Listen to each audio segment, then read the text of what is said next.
Slamdown is sponsored by BODYSLAM and Jam, and WWE, Smack Talks, and Impact Fan Nation.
Welcome to another episode of Slamdown Livestream with me, your host, Ashley Friend.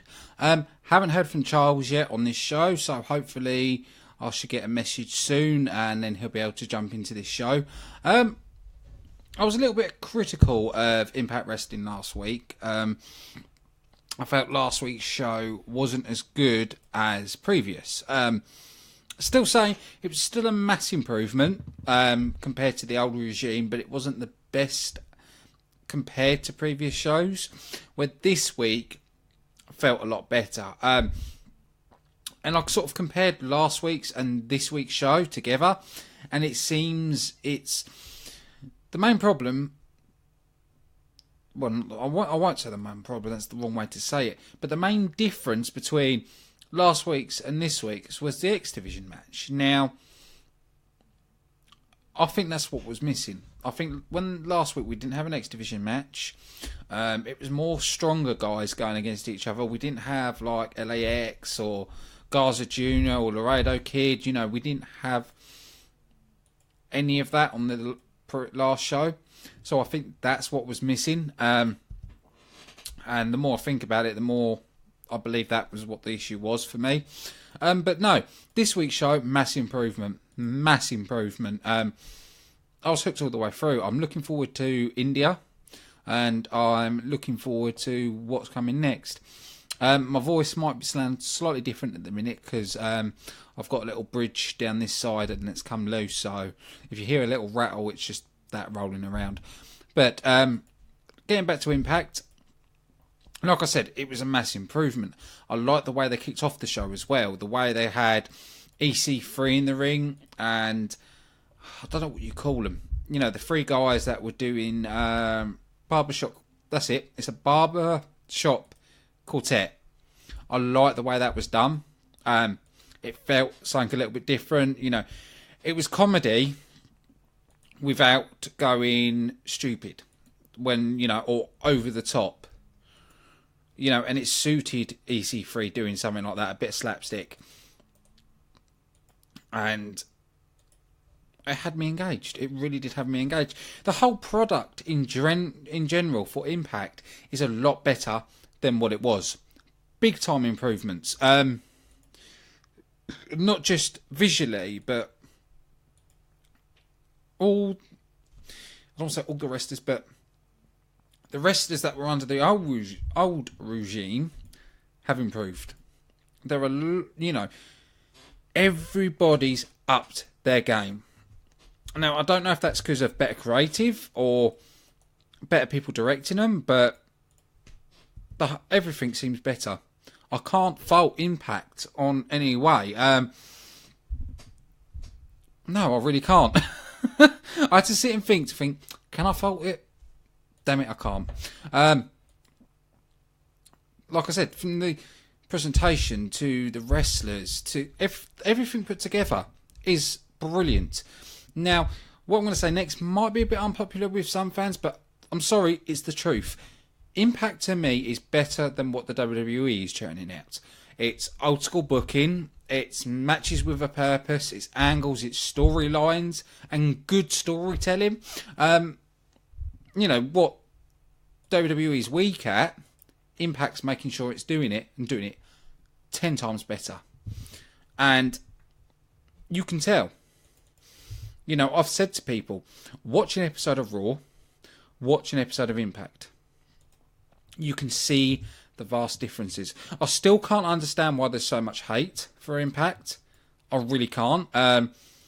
Yes, in the past, Impact have made a lot of mistakes. And I think it'd be unfair to judge Impact on their past mistakes. Because you think about it, since Anthem has come in, they've paid all the debts. So they've took the company out of debts. They've dropped the TNA name because of the bad reputation associated with it. Which, you know, they could have probably kept the TNA, but whatever. They've merged GFW with Impact Wrestling. You know, we're going to have unified titles. The owner of Anthem has said it will always be Impact Wrestling. It's not going to be GFW Impact Wrestling. It's Impact Wrestling, which I quite like. I like it that they've said, this is what we are. This is the way it's staying. And I quite like that Jeff Jarrett is merging GFW with Impact, because it shows that he is dedicated to Impact Wrestling. He's not there to make GFW look good. You know, he's taking GFW out with a bang. You know, the way he's doing it is brilliant. I've got a lot of respect for Jeff Jarrett. You know, in the early days, I didn't really like, television-wise, when we had Jeff Jarrett shoved down our throats. Jeff Jarrett against anybody, but it seems like he has really grown. I know he still wrestles, but he doesn't wrestle on TV. He stays with creative. And I get excited. Like I've said this before, I get excited for Impact Wrestling. And it's been a while since I got excited. You know, there is a few areas I still feel they need to improve, like the women's division. I think they need to get a lot better athletes in there. X division, yeah, there's a few guys about that I'd like to see, but I wouldn't say that it needs drastic improvement. It's just, to me, the women's division needs to be better. Yes, you got Gail Kim. Yes, you got Rosemary. Yes, you got MJ Jerkins. You know, you have got a few good ones in there, but there are other athletes, a bit sort of different athletes. You know, someone like who's got similar ability to Lita. That's why I've always said Kaylee Ray needs to be in Impact Wrestling. You know, because she is your Jeff Hardy type, and it will give the division something different. You know, when you have so many different personas and so many different type of women athletes, it'll make your division better. That's just my opinion, and I believe going forward, that's what they need to look at. I do think they need to add a few more guys to the X division. Not a lot, just a few more in there, and I'll be happy. But we haven't really seen anybody from Noah or AAA or anybody like that come into Impact. We've seen a few from Crush, but we haven't seen any from any other promotions. But they have said we will do. So be patient. We will see other athletes come into Impact Wrestling. It's just we've got to have that bit of patience. Which I probably haven't got the most patience. But I'm happy with the way the direction Impact's heading. Can't fault it. So let's get back into the latest show of Impact Wrestling. One thing I will cover quickly, I think Spike let UK fans down. It's not Impact's fault. I know there's some people have said, oh, look at this. Impact didn't mess up. That's all down to Spike UK airing a repeated episode. What annoyed me is Spike messed up, but we still had to wait a week to watch it because they did a double show to make up for it. Sorry, Spike, but that's already ruined for us. You're giving us a whole week to wait because of your screw up, meaning we're seeing spoilers. Twitter and Facebook, and it ruined it for me. Because what I normally do, when they're here Friday, because I know it's on a Thursday night, Friday morning I avoid Facebook as much as I can, and I avoid Twitter as much as I can, because I don't like anything to be spoilt for me. And I do that. That's what I do. I avoid any wrestling groups, because normally I'll just go keep the computer off or whatever. But leaving it a whole week, I couldn't avoid spoilers for a week, especially when I've got my Raw show to do, my SmackDown show to do. So I need to check groups. I need to see if there's any news articles that's got fact behind them. So I can't wait that long. And also with my review show being on a Sunday, I can't review the same repeated show that I did last week. So, there are others that have found ways to watch it, which I did. I reckon it's still going to affect Spike's viewing figures because of their cock up. Hopefully now they've put it right and it shouldn't happen again. But for such a big organisation like Spike to mess up has surprised me. But I guarantee you, whoever mess up it was, guarantee you they've been fired. Another little mess up we had. I found this quite amusing. I know it annoyed a lot of people. There was a mess up with Impact Wrestling's Facebook page, where news articles regarding the show has been posted, but the show hadn't been aired yet. I don't know if they have an automatic post feature and someone set the wrong time on it. I don't know what happened, but I found it hilarious. I still watch the show, Didn't stop me watching the show, but I found it funny. But that got sorted as well. Like I said, no one's perfect. Mistakes happen, but it's how you rectify it. And I think Spike did a poor job in rectifying it and putting it right. Yes, they gave us a double, but that's going on till 1 o'clock in the morning, and some people can't be up that late on a Sunday. I couldn't, I caught it on the next day. It's just so good we can record TV now. Because I remember when... I'm going to take you a bit down memory lane here. I remember the times where WCW. Now, we changed to a different network, which didn't have TNT in the UK. So, my nan and grandpa had to record WCW on tape. I know some of you kids out there probably don't know what tapes and VCRs are, but they would have to tape the episodes, bring the tapes down to me, and then I'd have to sit and watch the tapes. Now, with the way technology's moved, now we just put a button on our remotes to record stuff. We didn't have that when I was a kid. It was a bloody nightmare to make sure I got all the WCW shows recorded by my grandparents. And now everything's all easy. Everything's instant. Even if you miss a show, you can use YouTube, highlights. It's phenomenal. There is a lot of bad parts to technology nowadays with spoilers and stuff like that, and everybody having an opinion. But then you've got to look at the positives, like these podcasts and stuff like that. Future's brilliant. But YouTube. Now, I'm actually myself thinking about coming off YouTube. We do, as you know, on live stream shows on Facebook. I don't stream live on YouTube at all, but I put past episodes on YouTube. Now, I'm starting to think that wrestling fans, podcasters, wrestling companies need to make a stand against YouTube. I think people need to start pulling their content off and looking somewhere else to go. The reason I say this is because for YouTube to listen, you need to affect your content. And I'm even talking to people that do not that host non-wrestling stuff. We need these big YouTubers to say to YouTube, well, change your rules or we're putting our content off. We need to make a stand. The most annoying thing for me was a company, WCPW. Now, I know people are either you like them or you hate them. Doesn't matter if you like them or hate them, but you've got to look at it from this standpoint.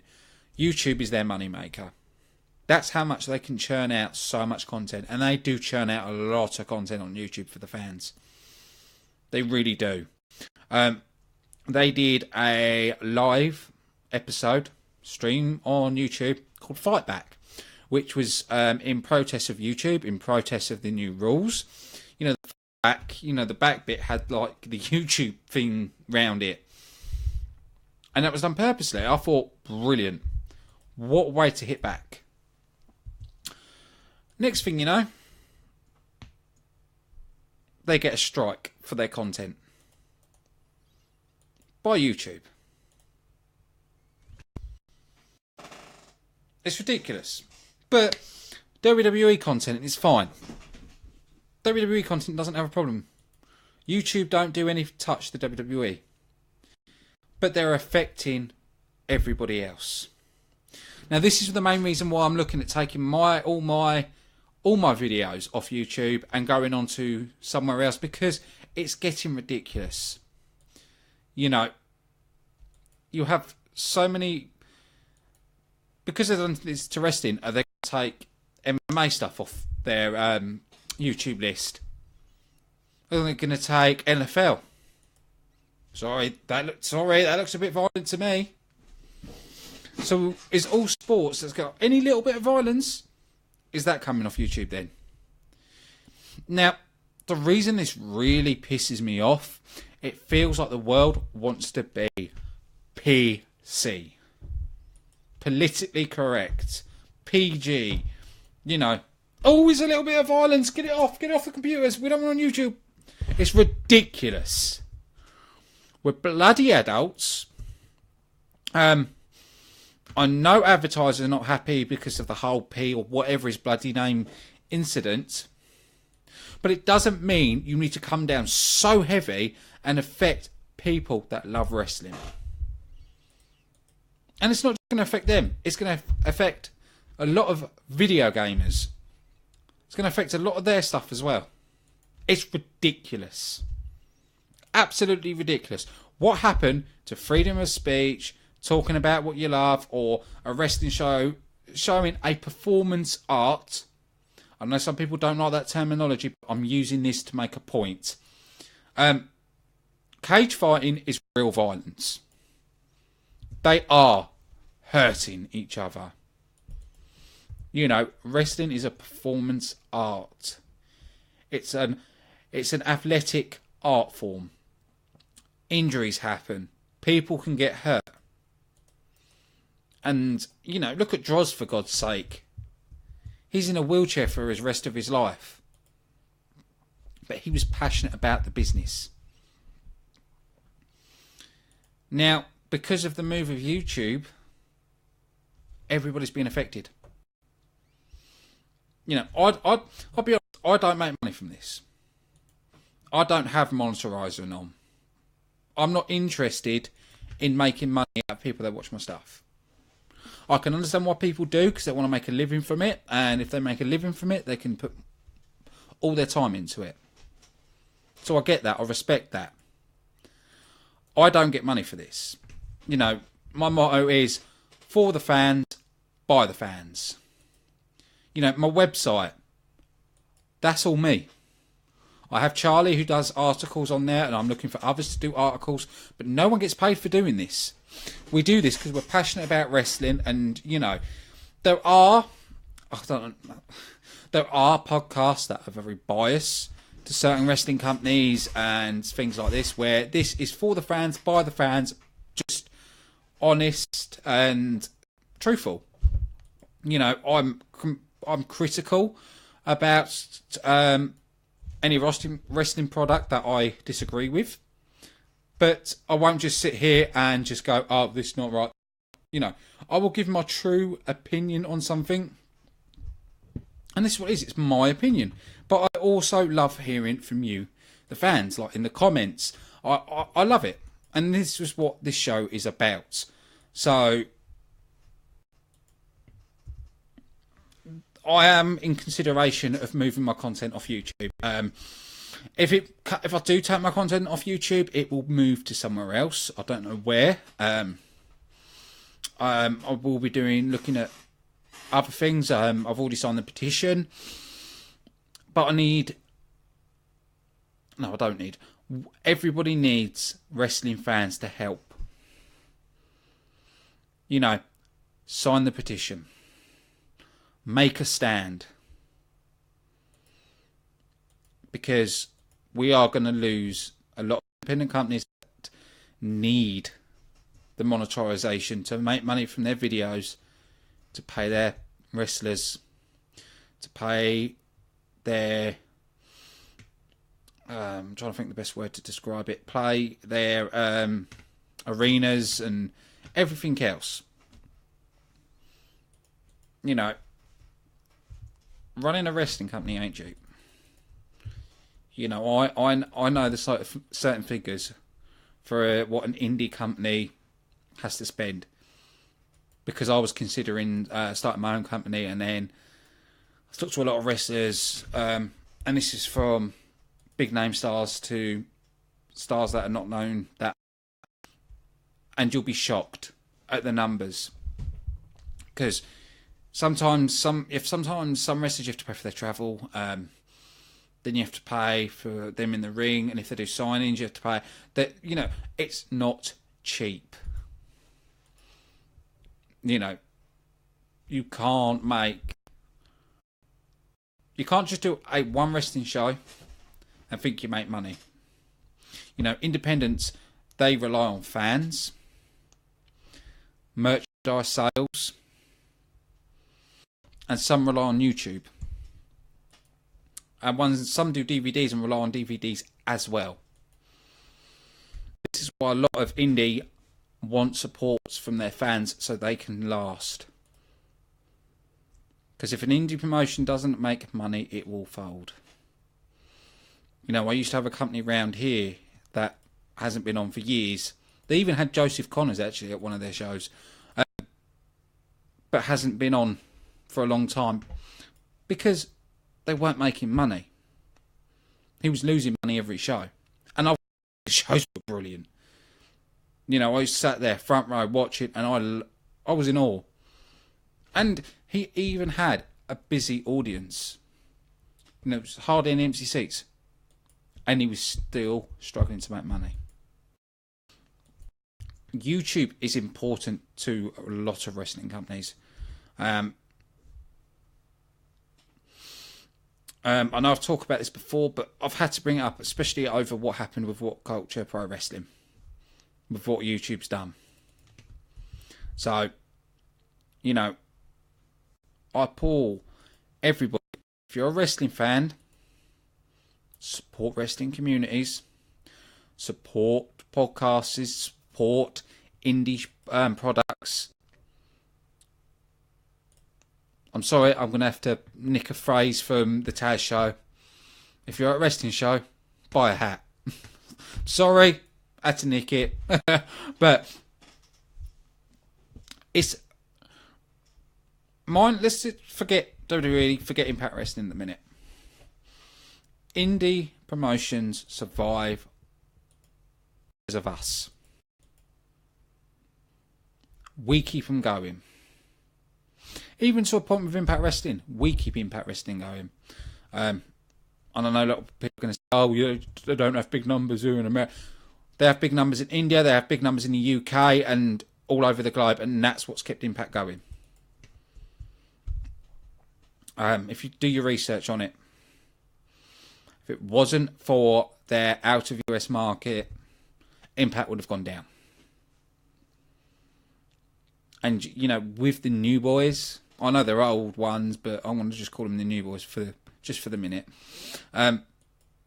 If they didn't step in, there wouldn't be an alternative. And, you know, not everybody likes the same thing.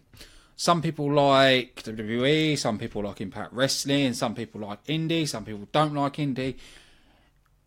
But we're living in a day and age now where we have choices. You have so many choices on stuff you can watch. Except for WCPW, because of YouTube, I can't watch that anymore. But we still have choices. Okay, and if you think back in the way it used to be, it was WWE or WCW and some ECW, depending on where you were from. That's the choices you had. Now we have a lot more choices. And I do think a lot of people need to stop moaning and groaning about products. If you don't like something, don't watch it. If you want to slag a company off just because you've got hatred with no reasoning, I'm sorry, then you're stupid.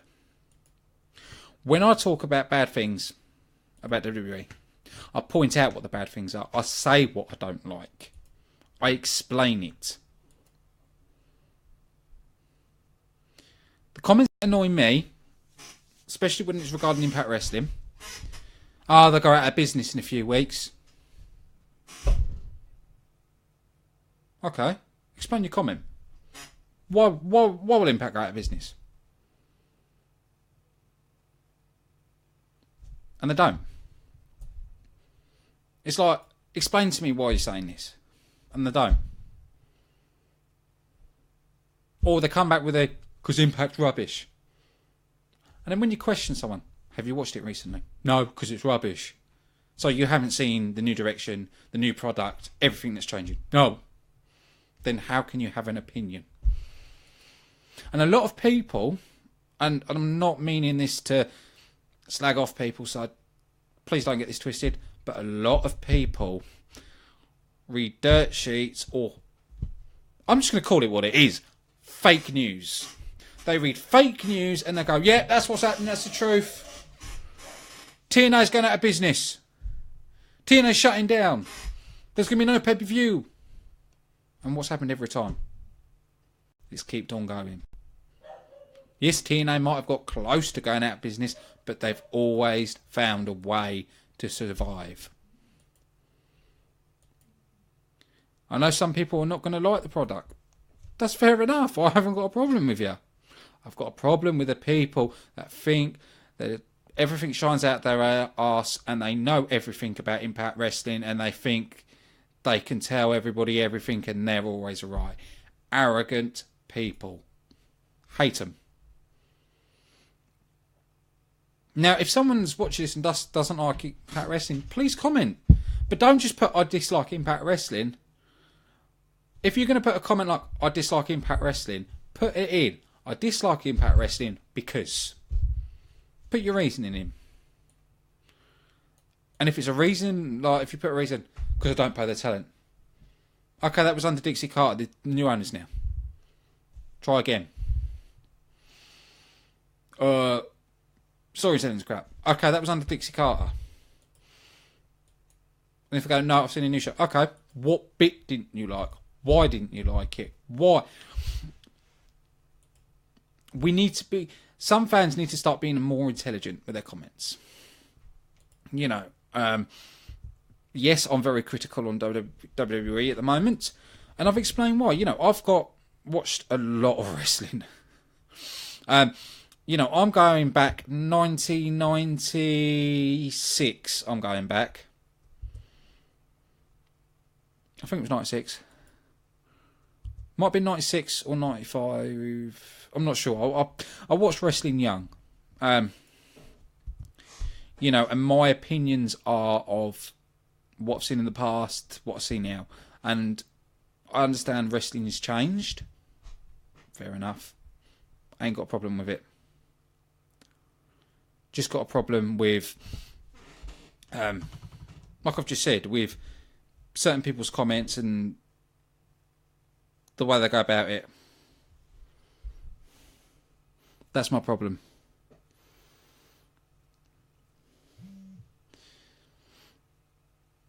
I've really got in deep in this show, haven't I?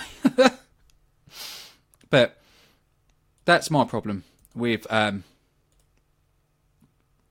certain things in the wrestling business. You know, I'm trying to think how to.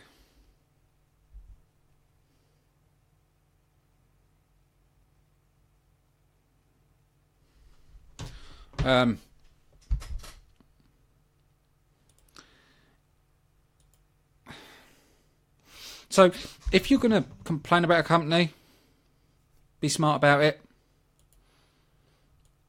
You know, give us reasoning. Don't just say it for no reason. God,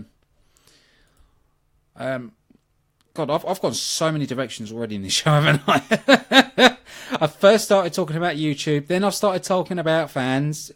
Jesus Christ, we've gone on a roller coaster. We've gone left, right, central, up, down.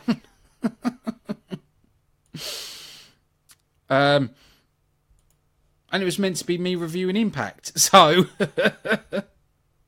we've gone everywhere today. But let's swing this show back in the right direction and get back to the point of talking about Impact Wrestling. Like I said, I quite like the way they've done this, where we saw the three guys behind EC3. Four guys behind B-side EC3. And then performing EC3's fight music about Bobby Lashley, which was quite amusing and quite funny. And then also when they sang Trouble Trouble as well, was pretty good. It was amusing. You know, Alberto came down. After Alberto came down, we saw Bruce Pritchard, Karen Jarrett, Dutch Mantell, Tyrus interrupt. Bruce reminds EC3 that there are going to be repercussions for his recent actions, and that's going to be tonight when EC3 faces Alberto El Patron in Six Side of Steel. Now, I'm happy that the Six Side of Steel is back. You know, I was hoping we was going to get locked down before Slammiversary, but as we know, they're doing things gradually. You know, they're taking their time with things, and the way they've done this show so far, I'm quite impressed with. Going from that, they said that EC's number one contender spot was on the line, and so was Alberto's GFW Global title, which leads me to believe that whoever wins this match as GFW champion will go against Lashley, and these titles are going to be unified.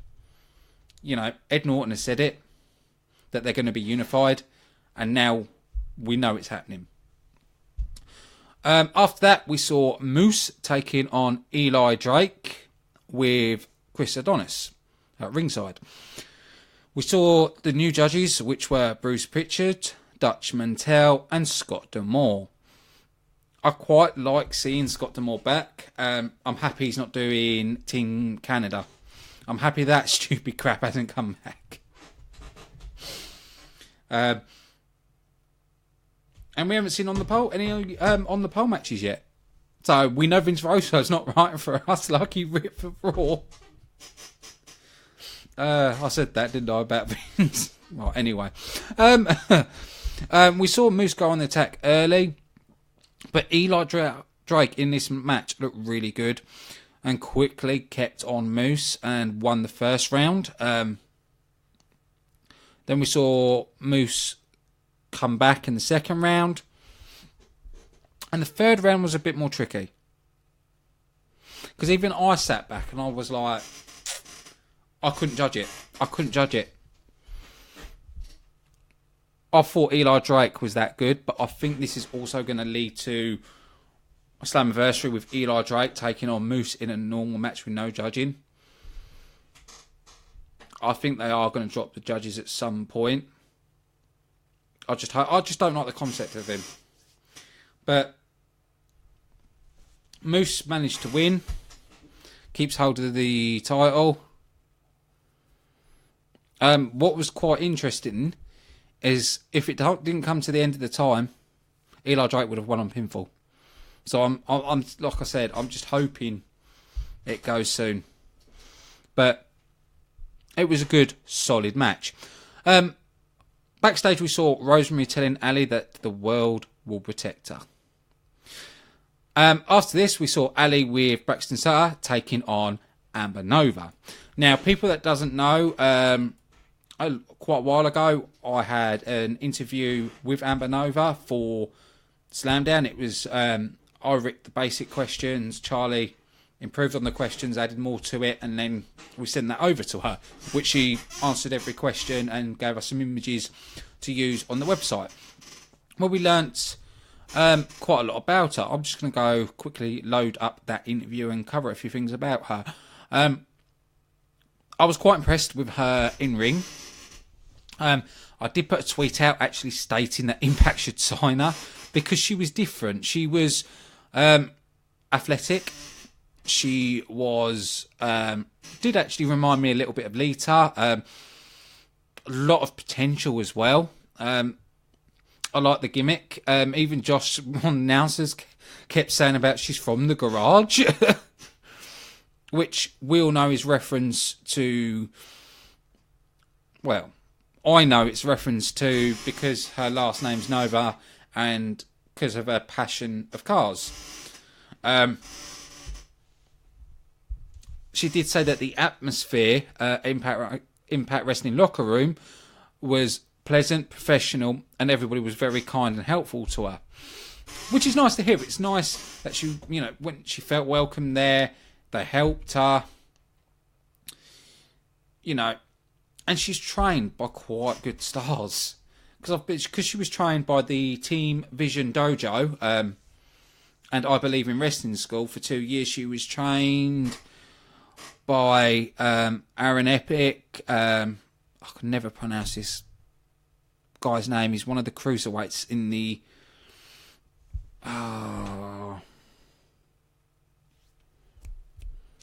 is it Lince Dorado?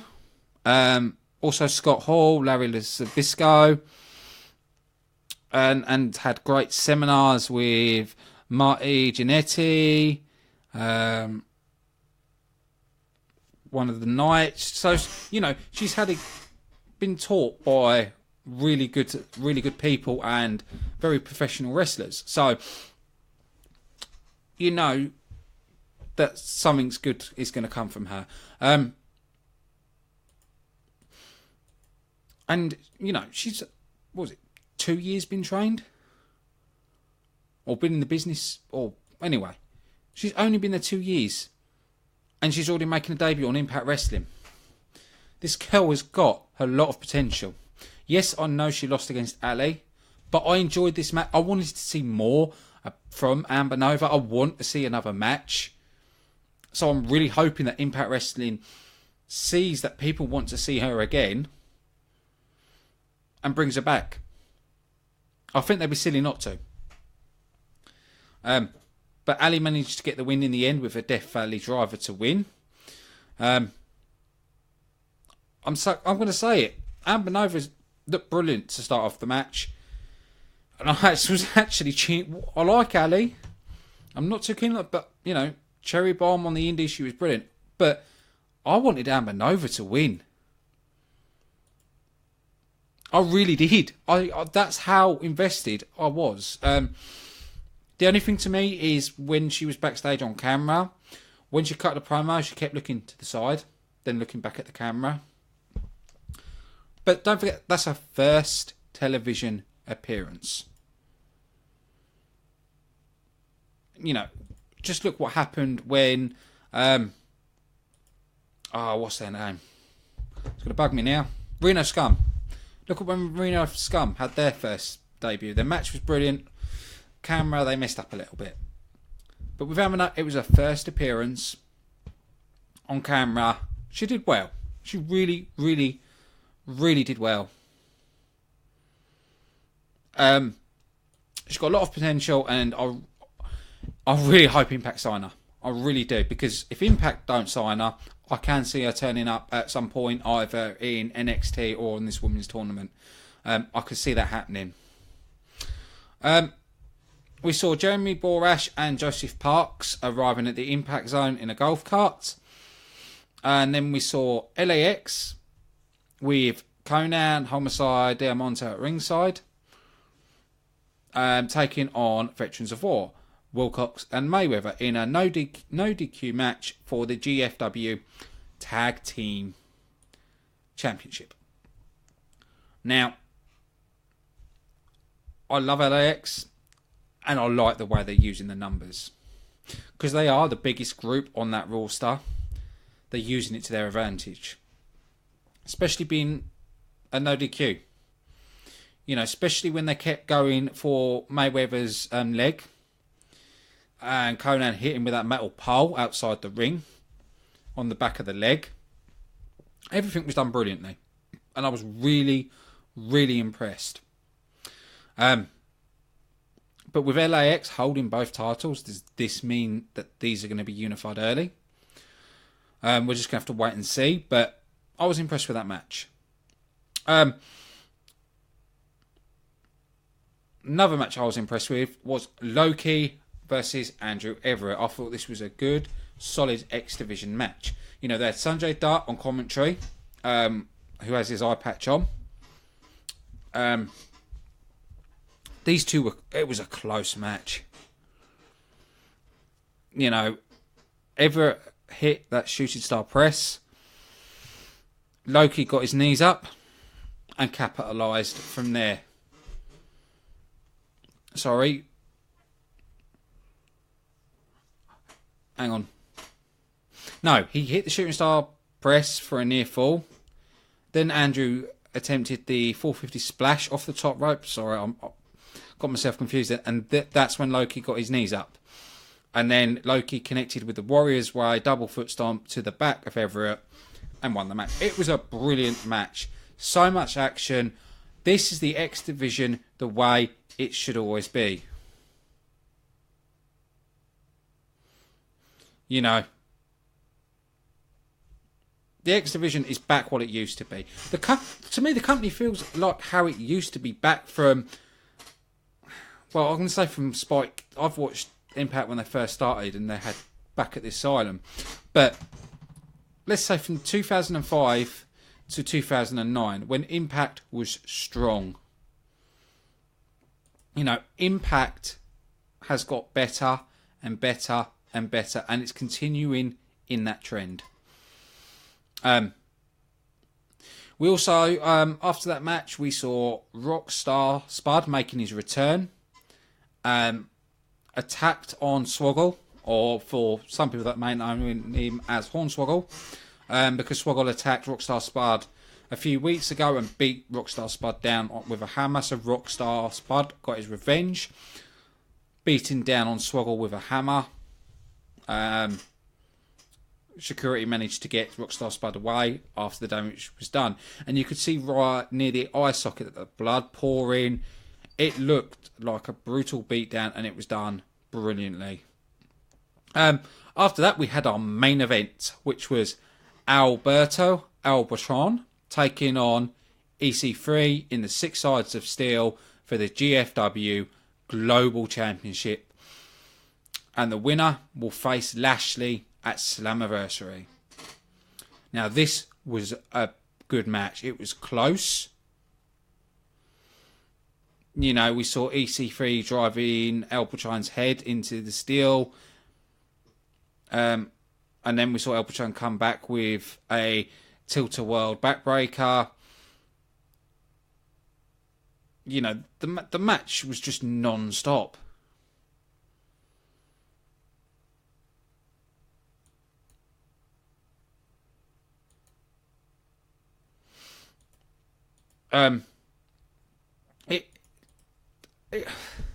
See, it's hard to say because I was very judgmental on Alberto Albatron when he was in the WWE. I was very judgmental on him. I didn't like his character. I didn't think he was a great wrestler. But since he's been at Impact, he's shown a different side. And he doesn't show that. He doesn't seem that cocky or that arrogant like he was when he was with the WWE. So I'm enjoying Alberto Del Rio in Impact Wrestling at the moment. you know, the match itself was close all the way. We saw El Patron locking the cross arm breaker. EC3 gets out of it and hits the TK3. EC3 struck in the T of Woe. El Patron capitalised with a double front stomp from the top of the cage. Not just from the top rope, from the top of the cage onto EC3. And then hits him with a frog splash to get the victory. So now we will see Alberto El Patron taking on Bobby Lashley at Slammiversary. And both titles will be unified. The owner of the owner of Anthem has said, you know, they are unifying the titles. That the whole GFW thing's going away after them. But you've really got to give it to Jeff Jarrett, Dutch Mantell, Bruce Pritchard, Scott D'Amore, Anthem, for turning Impact Wrestling around.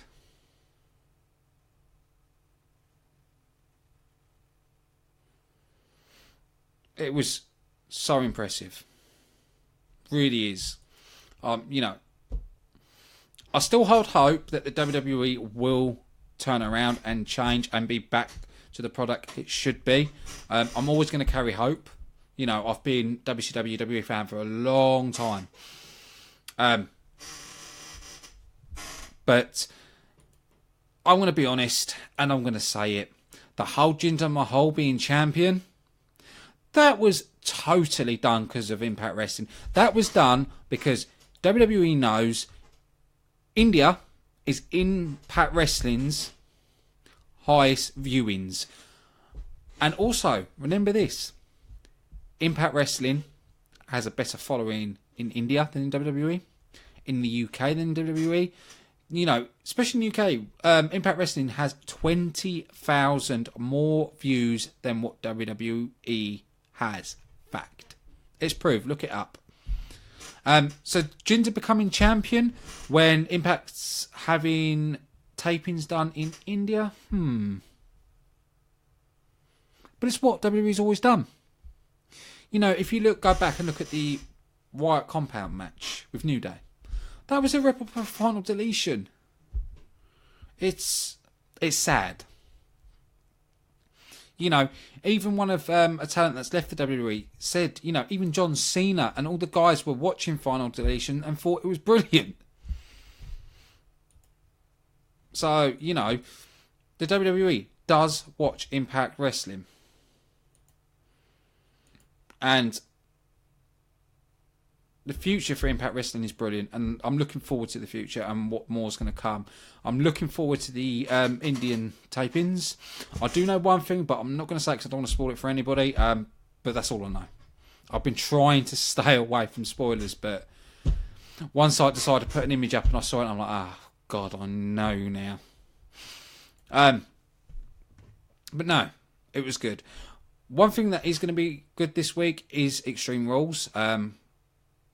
We already know that's going to be brilliant. And one thing I am looking forward to, I will be doing a review on Monday about Extreme Rules, but it's penciled in at 9. It may change because I've got a dentist appointment and a funeral to go to, so it all depends what happens after the funeral, you know, because some people are going out for drinks and start. So it all depends what happens after that. But at the minute, it's penciled in at 9, and it should still be at 9.